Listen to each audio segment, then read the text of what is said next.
Hello friends, குழந்தைகளுக்கு நல்ல சத்தான ஆரோக்கியமான ஒரு ஈவினிங் ஸ்நாக்ஸ் தான் இன்றைக்கி நம்ம பார்க்க போகிறோங்க.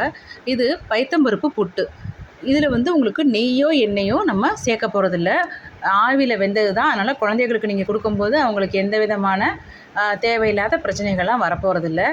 டெய்லி நம்ம ஆயிலி ஃபுட்டோ இல்லை இந்த மாதிரி சிப்ஸ் பேக்கெட்டோ வாங்கி கொடுக்குறதுக்கு பதிலாக இந்த மாதிரி நீங்கள் செஞ்சு கொடுத்து பழக்கப்படுத்திக்கோங்க. ரொம்ப நல்லது, நல்ல ப்ரோட்டீன் சத்து நிறைந்தது. இதுக்கு நான் எடுத்துக்கிறது பைத்தம்பருப்பு 1 டம்ளர் எடுத்துருக்கேங்க. நீங்கள் எந்த மெஷரிங் கப்பில் எடுக்கிறீங்களோ அதுலேயே நம்ம எல்லாத்தையுமே அளந்து எடுத்துக்கோங்க. இப்போ நான் அது 1 கிளாஸ் எடுத்தேன்.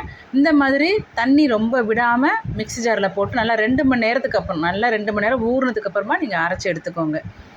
அரைச்ச அந்த பேஸ்ட்டை நம்ம இட்லி மாதிரி வார்த்து இப்போ எடுத்துருக்கோங்க. ஒரு 10 நிமிஷம் வேக விட்டிங்கன்னா கரெக்டாக இருக்கும்.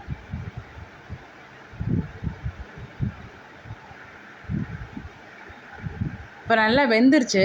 ஆறுனதுக்கு அப்புறமா இதை எடுத்துகிட்டு சின்ன சின்ன பீசஸாக நம்ம கட் பண்ணி எடுத்துக்கலாம். கைனால் புட்டிங்கனாலே அழகாக வந்துடும் சின்ன சின்ன பீஸாக. நம்ம இட்லி மாதிரி தான் இருக்கும். ரொம்ப தண்ணி சேர்த்துடாதீங்க அரைக்கும் போது, இல்லைனா அப்புறம் குழன்னு ஆகிடும். அதுக்கு தான் அந்த டிப்பையும் சொல்கிறேன் உங்களுக்கு. இப்போ இந்த பாருங்கள், இந்த மாதிரி இருக்கணும். நம்ம இதை கட் பண்ணி போட்டாச்சுங்க. விப்பரில் ஒரு 4லேருந்து 5 முறை நீங்கள் சும்மா ஒரு சுற்று விட்டு எடுத்துட்டிங்க அப்படின்னாக்கா நமக்கு நல்ல ஒரு கோர்ஸான ஒரு பவுடர் மாதிரி ஃபார்மில் கிடச்சிரும்.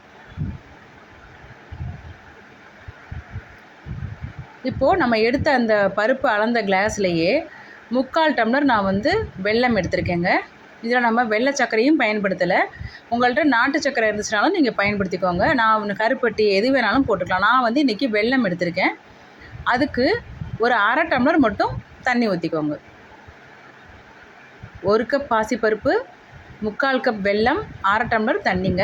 அந்த பாகு நம்ம எடுக்கிறதுக்கு நல்லா கொஞ்சம் கெட்டியாக இருந்துச்சுன்னா உங்களுக்கு இந்த இது சீக்கிரமாக உங்களுக்கு அந்த புட்டு கன்சிஸ்டன்சிக்கு வந்துடும். அதனால தான் தண்ணி ரொம்ப போட வேண்டாம் அப்படின்னு நான் சொன்னேன்.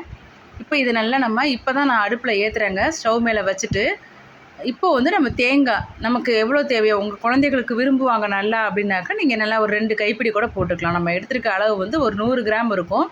அதுக்கு நான் ஒரு 2 கைப்பிடி அளவு தேங்காய் துருவல் போட்டுக்கிறேன். நல்லா ஃப்ரெஷ்ஷாக திருவின தேங்காய் துருவலுங்க.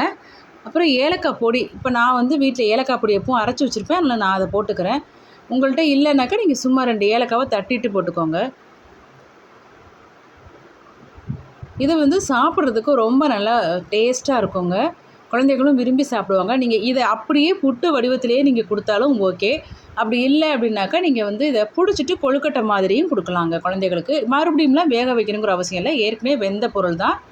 ரொம்ப நல்லாயிருக்கும். ஒரு முறை செஞ்சு பாருங்கள். பிடிச்சிருந்தா நம்ம சேனலை சப்ஸ்கிரைப் பண்ணிக்கோங்க, லைக் பண்ணுங்கள், ஷேர் பண்ணுங்கள், கமெண்ட்ஸ் வச்சுருங்க. Bye friends.